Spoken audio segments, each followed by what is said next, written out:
Con votos de su propio partido, el Congreso americano limita poderes a Donald Trump en Irán y exige que ponga fin a los ataques. Presidente Luis Ignacio Lula da Silva rechazó la decisión de Estados Unidos de declarar terroristas a los dos principales grupos criminales de Brasil y alerta sobre intervención extranjera. Gobierno venezolano anuncia que depuración en las fuerzas del orden ha destituido a 22.000 funcionarios. Presidenta encargada de Venezuela, Delcy Rodríguez, se encuentra en la India en una visita oficial de 5 días. Ya se reunió con el primer ministro Narendra Modi. Jonrones consecutivos de Ronald Acuña Jr. en Grandes Ligas. Fútbol nacional repite final del año anterior y Mbappé, la carta de Francia en el Mundial. Y al cierre de esta edición, la vacuna cubana contra el cáncer Eversavax, diseñada para atacar distintos tumores malignos, mostró resultados prometedores en la segunda fase de sus ensayos clínicos.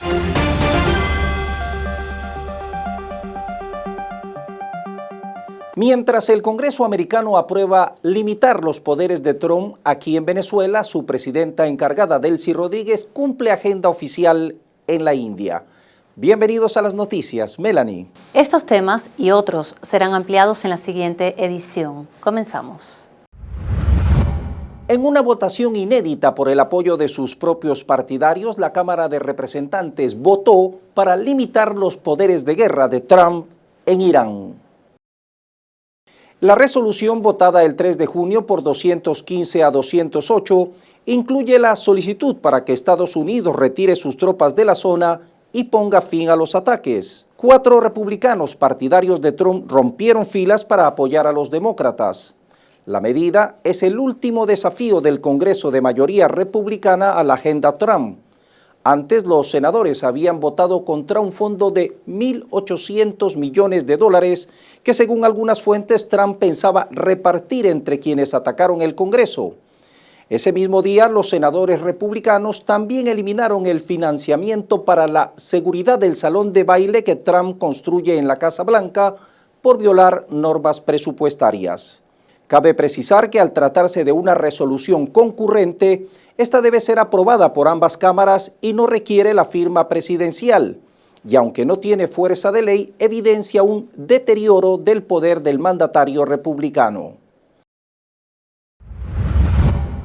En Rusia se realiza la 29ª edición del Foro Económico Internacional de San Petersburgo, uno de los eventos empresariales más importantes del mundo y que funciona como una plataforma clave para el diálogo entre líderes de negocios.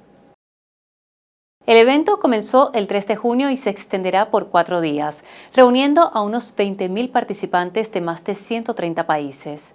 Es un espacio para el intercambio económico, la innovación y la cooperación internacional. Los asistentes recorren exposiciones interactivas en los numerosos pabellones temáticos que muestran el potencial económico, industrial y tecnológico de las regiones rusas y de otros países. El programa de este foro contempla más de 150 mesas de trabajo. Miles de mujeres marcharon en Argentina el 3 de junio al cumplirse 11 años del histórico movimiento de Ni Una Menos. Las masivas protestas se centraron frente al Congreso en Buenos Aires y en varias provincias con el fin de exigir políticas públicas contra los femicidios. Estas recientes manifestaciones estuvieron impulsadas por la indignación ante el asesinato de Agostina Vega, una adolescente de 14 años, la semana anterior. El reclamo central del movimiento pone en el foco la inseguridad que enfrentan las mujeres y exige respuestas estatales urgentes frente a la persistencia de la violencia de género en ese país.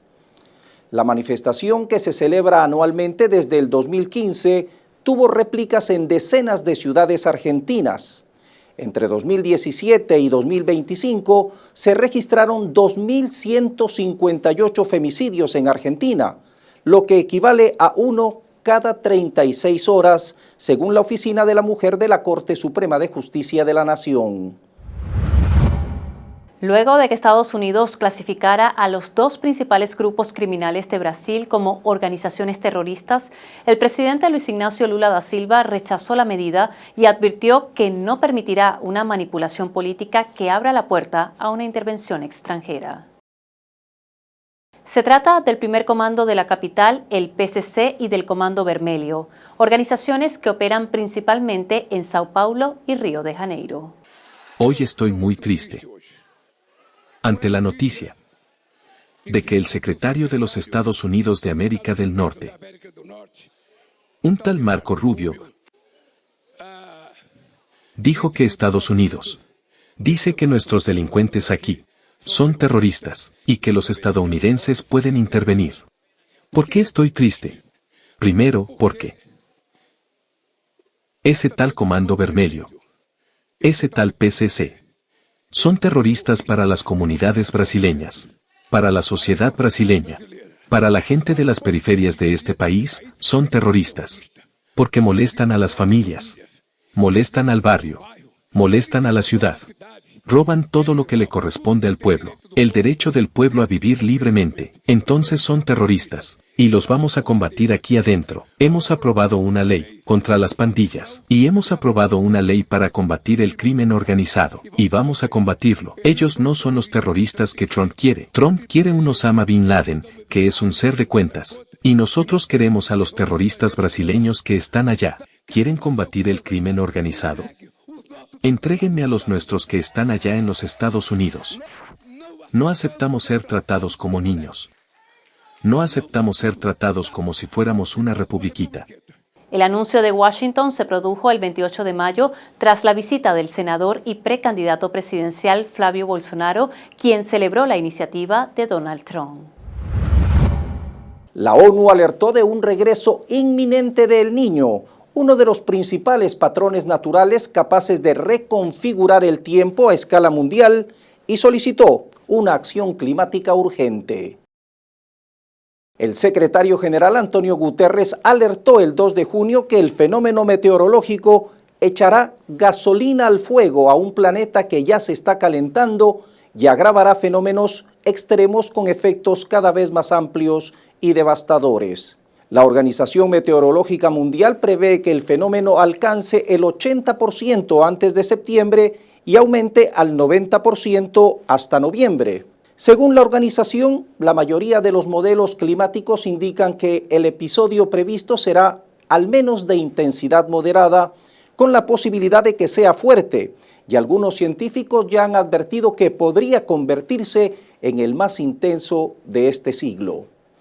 El último episodio del Niño, registrado entre 2023 y 2024, se situó entre los 5 más intensos de lo que se tiene constancia y contribuyó a que el 2024 se convirtiera en uno de los años más calurosos jamás registrados. El 21 de junio se conocerá quién será el próximo presidente de Colombia. Ese día, los electores tendrán que elegir entre el candidato de ultraderecha Abelardo del Espriella y el aspirante oficialista Iván Cepeda. Ambos fueron los más votados en la primera vuelta realizada el 31 de mayo. Del Espriella obtuvo el 43.7% de los votos, mientras Iván Cepeda alcanzó el 40.9%. Del Espriella propone mano dura contra el crimen, construcción de megacárceles y reducción del Estado. El izquierdista Iván Cepeda plantea continuar reformas sociales, impulsar una reforma agraria y avanzar hacia una asamblea constituyente. El presidente Gustavo Petro aseguró tener pruebas de posibles irregularidades en el software utilizado para el preconteo electoral que serán entregadas a las autoridades competentes.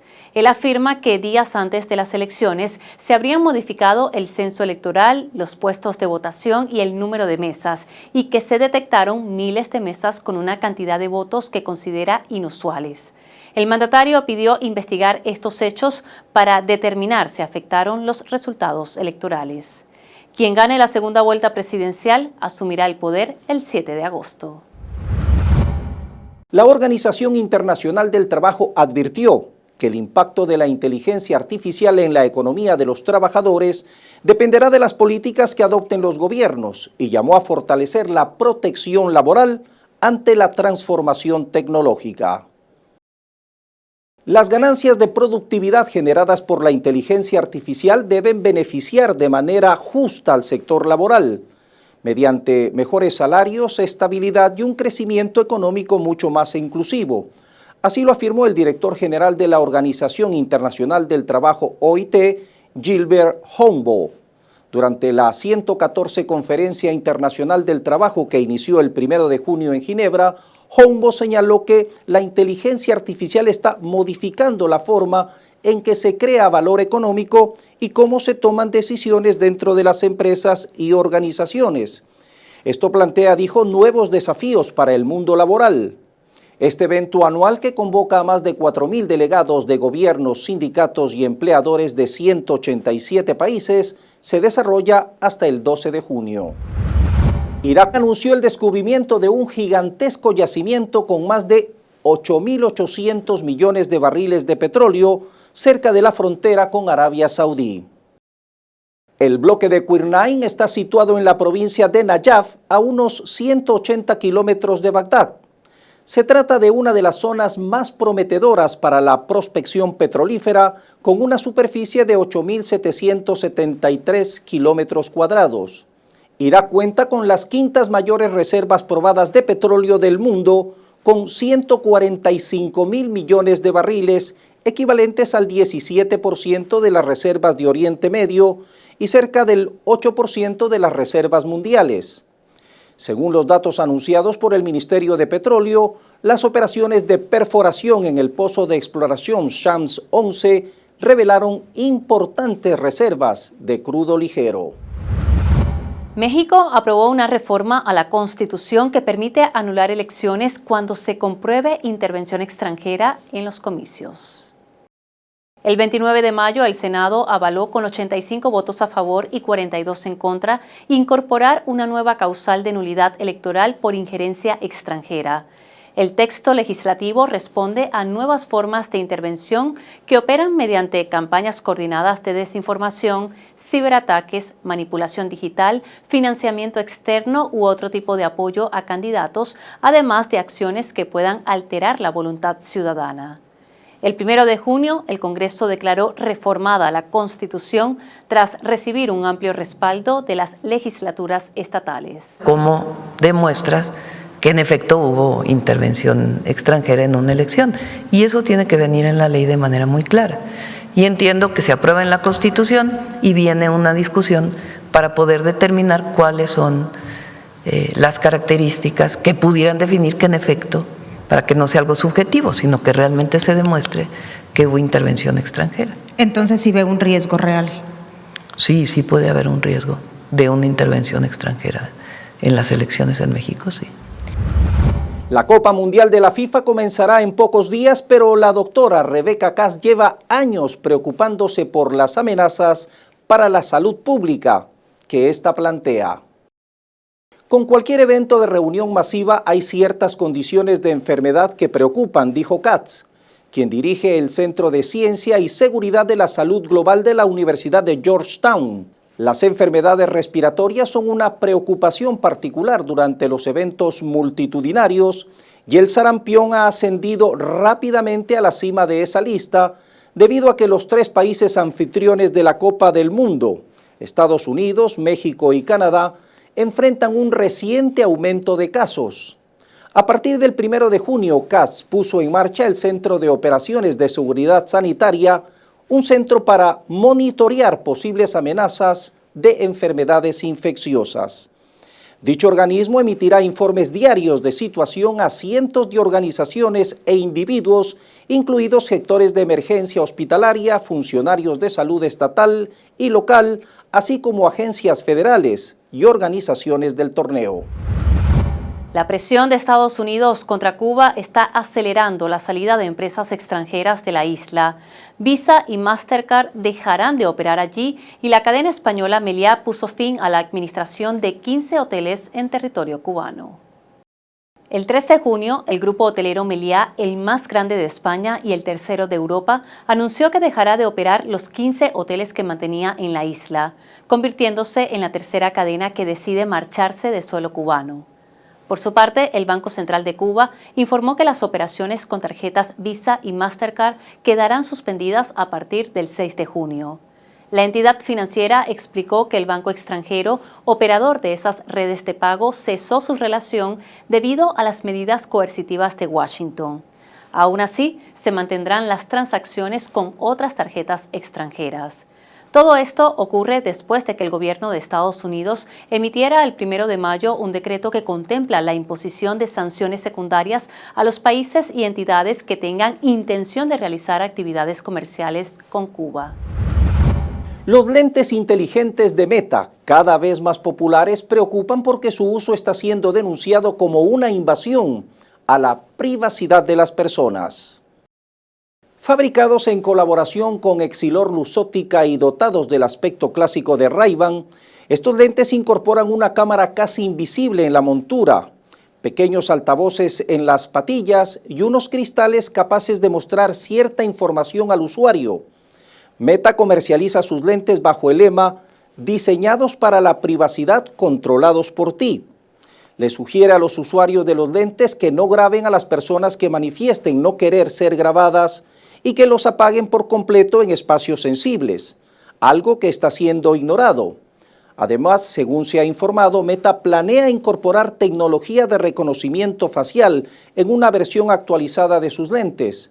Esto significaría que los usuarios no solo tendrían la capacidad de grabar a cualquier persona de manera subrepticia, sino también de identificarla al instante.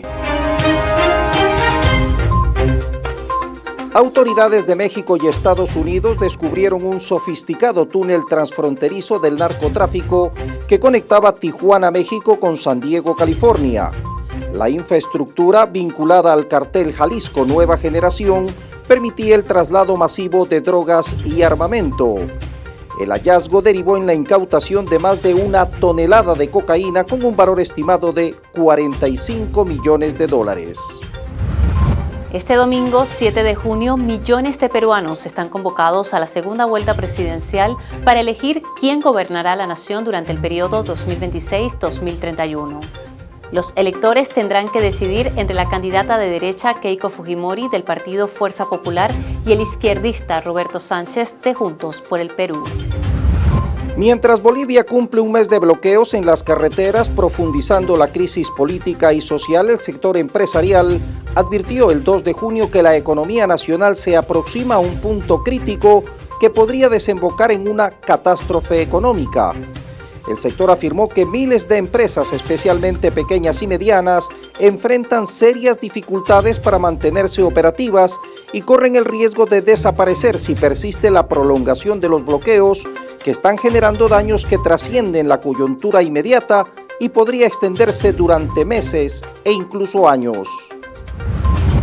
El presidente de Brasil, Luis Ignacio Lula da Silva, acusó al secretario de Estado de Estados Unidos, Marco Rubio, de mantener una postura hostil hacia América Latina y lo calificó como enemigo de varios países de la región. Ese tal Marco Rubio, que es el jefe del Departamento de Estado, que es anti-América Latina, que es el enemigo mortal de Cuba, que es el enemigo mortal de varios países latinoamericanos y al que ya le dije a Trump que no le gusta Brasil. En su primera rendición de cuentas ante el Congreso el 1 de junio, el presidente chileno José Antonio Kast defendió su política de seguridad y control fronterizo implementada desde el inicio de su administración.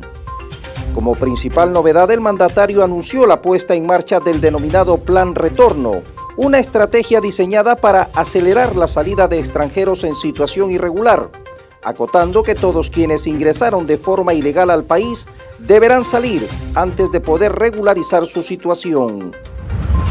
Irán informó el 2 de junio que el cuerpo del ayatolá Seyed Ali Khamenei, líder de la Revolución Islámica, será enterrado en el santuario del Imán Reza en la ciudad de Mashhad. Se planea realizar el funeral en 3 ciudades durante 3 días y esperan que asistan entre 15 y 20 millones de personas solo en la capital Teherán. Aunque la fecha exacta no ha sido anunciada, las autoridades estiman que será antes de finalizar el mes de junio. Khamenei, quien gobernó Irán durante 36 años, murió el 28 de febrero en el primer día del bombardeo de Estados Unidos e Israel contra la nación persa. El funeral de Estado estaba previsto inicialmente para el 4 de marzo, pero fue aplazado por la guerra. Tras cumplir 2 años de su triunfo electoral y en medio de la embestida jurídica impulsada desde Estados Unidos, la presidenta de México, Claudia Sheinbaum, realizó el 31 de mayo un mitin en la Ciudad de México como un acto de defensa de la soberanía nacional y para refrendar el apoyo popular a su partido Morena. El evento se realizó en el Monumento a la Revolución en el centro de la capital mexicana y fue transmitido en las plazas públicas de las 32 entidades federativas del país. Al menos 119 palestinos perdieron la vida en mayo por los ataques de Israel contra la Franja de Gaza, el mes con más víctimas mortales registradas en lo que va de 2026, pese a la vigencia de un alto el fuego respaldado por Estados Unidos. Así lo reseñó la agencia de noticias Hispan TV. Desde el 7 de octubre de 2023, la guerra de Israel contra el enclave ha dejado más de 72.000 palestinos muertos y más de 173.000 heridos. La construcción de reactores nucleares en la Luna ayudará a la NASA a garantizar un suministro eléctrico fiable para futuras misiones en el cuerpo celeste. Así lo afirmó Carlos García Galán, director del programa de la base lunar de la Agencia Espacial Estadounidense. El funcionario explicó el 2 de junio que aunque la NASA puede utilizar la energía solar en las regiones lunares con extensas zonas de sombra, esto podría no ser suficiente para alimentar los sistemas necesarios para una presencia humana sostenida en el satélite terrestre. Por ello resaltó la energía nuclear es el siguiente paso. La Organización Mundial de la Salud redujo drásticamente el 2 de junio su conteo de casos sospechosos de ébola en África Central, según información difundida por la agencia Sputnik. Tras aplicar las pruebas médicas necesarias, la cifra en la República Democrática del Congo pasó al corte del 31 de mayo de 906 a 116 casos sospechosos. Según Christian Lindmeier, portavoz del organismo internacional, entre los cientos de casos sospechosos descartados, hubo algunos que finalmente resultaron ser malaria o meningitis. Los casos confirmados en el Congo se ubican ahora en 321, mientras que los fallecidos ascienden a 48.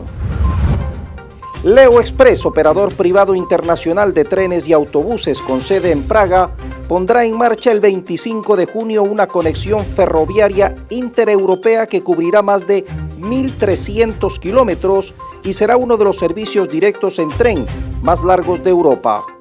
Con salida en la ciudad polaca de Pensil, fronteriza con Ucrania, el trayecto pasará por Cracovia, Ostrava, Praga, Dresde, Leipzig y Erfurt, hasta finalizar en el aeropuerto de Frankfurt, en Alemania. El gobierno de Venezuela informó que 22.000 funcionarios policiales han sido separados de sus cargos en el último año y medio como parte de un proceso de depuración de los cuerpos de seguridad del Estado. Cuando un funcionario policial para a alguien y le quita plata por X, Y, Z, por lo que sea, le está haciendo daño a la institución. Si esa persona le está haciendo daño a la institución, no puede estar en la institución. Nosotros somos con eso no solo severos, no solo estrictos, no hay manera de conciliar con eso. ¿Saben cuántos policías nosotros hemos dado de baja en este año y medio? Por investigaciones, 22.000. Cuando nosotros vemos, María, que pasa de solicitar ir a la UNES de 7.800 muchachos a 32.000 muchachos, es porque los jóvenes se están interesando en la función policial. La presidenta encargada de Venezuela, Delcy Rodríguez, se encuentra en la India en una visita oficial de 5 días para fortalecer las relaciones diplomáticas, comerciales y de cooperación bilateral. La jefa de Estado encargada llegó el 3 de junio al aeropuerto Palam de Nueva Delhi, donde fue recibida por el secretario de la Cancillería Asiática para América del Sur, Aman Puri. La agenda oficial comenzó el 4 de junio con una reunión con el canciller de la India, Subramanya Jaishankar. Posteriormente, sostuvo un encuentro de alto nivel con el primer ministro indio Narendra Modi en las instalaciones de la emblemática Hyderabad House. Allí abordaron temas de cooperación bilateral en transporte, salud, complementariedad energética, agricultura, ciencia y tecnología. Como parte de su agenda, la presidenta encargada visitó el memorial Rajghat para rendir tributo al líder histórico Mahatma Gandhi con una ofrenda floral. Luego se reunió con el ministro de Petróleo y Gas de la India, Hardeep Singh Puri, para seguir fortaleciendo la cooperación bilateral. El 5 de junio visitó el complejo de refinación de petróleo más grande del mundo, ubicado en la ciudad de Jamnagar. Ese mismo día arribó a Mumbai para continuar con su agenda. Allí sostuvo un encuentro de trabajo con representantes de industrias privadas, con quienes intercambió experiencias en materia agroalimentaria y de nuevas energías limpias y renovables. Hasta el cierre de esta emisión, esa era la ruta que había cumplido en territorio asiático y le restaba 2 días de visita oficial. El fiscal general de la República, Larry De Boa, anunció el 1 de junio que la consulta nacional para la reforma de la justicia penal se debatirá en 9 ejes estratégicos. En primer lugar, construir un diagnóstico compartido, común, sobre los retos, debilidades, fortalezas del sistema de justicia penal. La política criminal en la Venezuela del siglo XXI. Una política criminal ajustada, consona, con un modelo de Estado democrático y social de derecho y justicia como está previsto en nuestra Constitución. Una política garantista, respetuosa y comprometida con la promoción de los derechos humanos. El segundo tema es el acceso a la justicia y la participación ciudadana en el sistema de justicia penal. ¿Cómo hacemos más accesible las instancias del sistema a nuestra población? En tercer lugar, la coordinación, articulación e integración del sistema de justicia.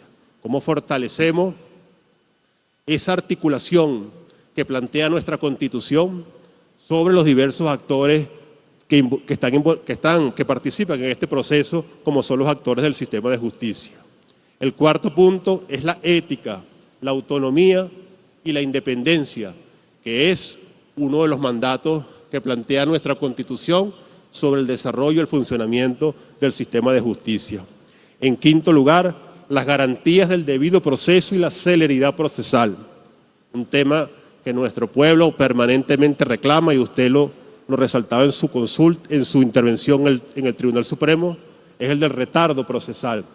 Queremos discutir entre todos alternativas para superar ese importante desafío de nuestro sistema. En sexto lugar, la eficiencia y calidad en la organización y funcionamiento del sistema de justicia penal. Mirar cómo estamos organizados, cómo estamos articulados, cómo estamos desplegados y ver cómo podemos hacer mucho más eficiente ese proceso. En séptimo lugar, el talento humano del sistema de justicia penal. Ver qué tenemos, qué necesitamos, cuáles son las iniciativas de formación que tenemos en cada una de las instancias del sistema de justicia y cómo podemos fortalecerla, cómo podemos mejorarla, cómo podemos ampliarla. En octavo lugar, la infraestructura, el equipamiento y la dotación del sistema de justicia penal. Diseñar una hoja de ruta que nos marque el camino hacia el futuro para una transformación profunda de una justicia justa, como está planteada en nuestra Constitución. El gobierno de Venezuela anunció la creación de una línea telefónica para que los ciudadanos denuncien cualquier acto de extorsión cometido por policías, jueces o fiscales corruptos. Quiero y le he pedido al equipo una línea, una plataforma tecnológica 0800 extorsión. Porque no es justo que policías honestos paguen por aquel que extorsiona al ciudadano. No es justo que fiscales honestos paguen por fiscales que cobran al ciudadano. No es justo que jueces honestos paguen por igual por los jueces que extorsionan a los ciudadanos. No es justo. Quiero hacer justicia por los policías y las policías honestas de Venezuela. Quiero hacer justicia por los jueces y las juezas honestas de Venezuela. Quiero hacer justicia por los fiscales y las fiscales honestas de Venezuela y quiero acabar con la matraca y la extorsión. Se acabó. Ya basta. El pueblo venezolano lo pide. Y yo pido la colaboración de nuestro país. Pido la colaboración de los organismos involucrados. Ya basta. La ministra de Hidrocarburos, Paula Henao, resaltó que gracias al esfuerzo de los trabajadores de la faja petrolífera del Orinoco, Hugo Chávez, la producción nacional supera el 1.200.000 barriles diarios. Este logro operativo, dijo, representa un avance significativo dentro de los planes de recuperación y estabilización de la principal industria económica del país. Las declaraciones las realizó el 1 de junio ante los empleados de la industria hidrocarburífera nacional en el auditorio Aquiles Nazoa, ubicado en la unidad educativa San Tomé, en el estado Anzoátegui. El evento sirvió como espacio de encuentro y articulación para el personal que labora directamente en el Ministerio y en Petróleos de Venezuela. Durante su intervención felicitó, a nombre de las autoridades del Ejecutivo Nacional, a los trabajadores de los bloques conocidos como Junín, Ayacucho y Carabobo.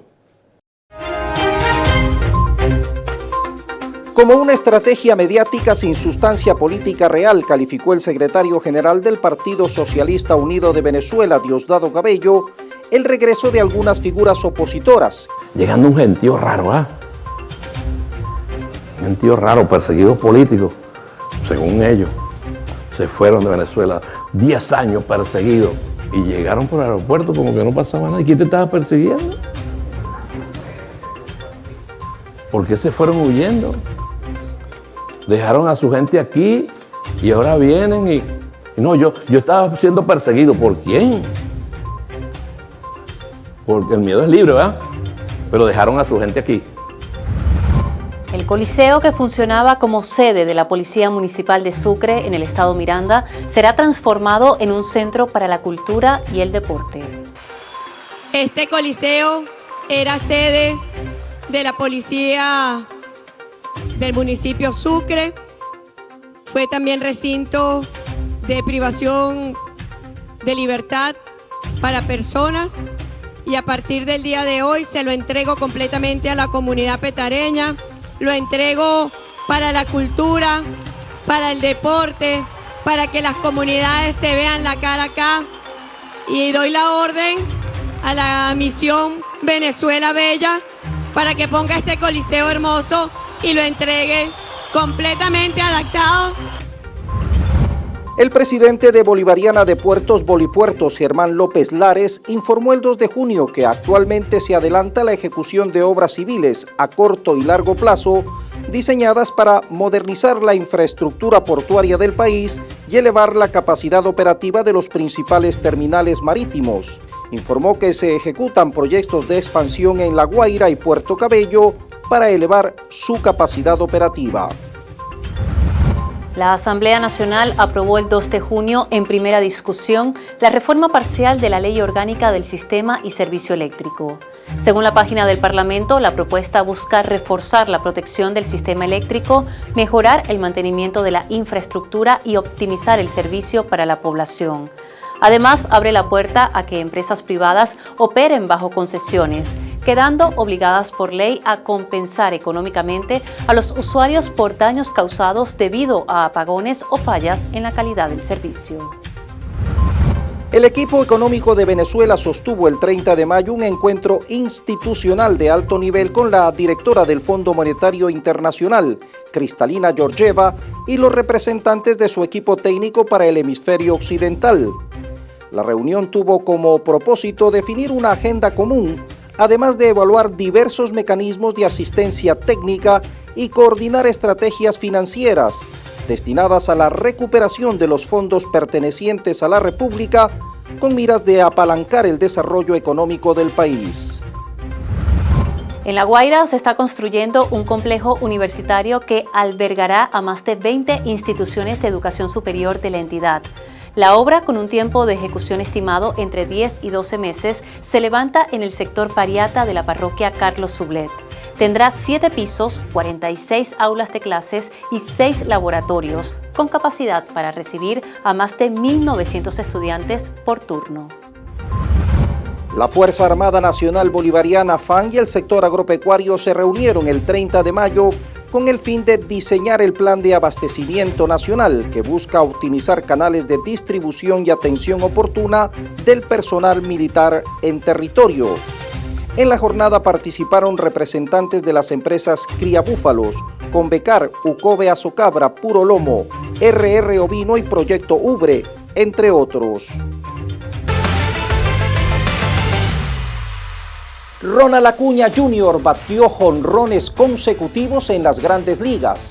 En el fútbol nacional se repite la final del año anterior y Mbappé es la carta de Francia en el próximo mundial. Ronald Acuña Jr. cerró su fecha más reciente en grandes ligas bateando 5 vuelacercas en 4 juegos consecutivos. En su trayectoria en la Gran Carpa, el abusador ha conseguido en 4 ocasiones rachas de 4 juegos seguidos, sacándola del estadio.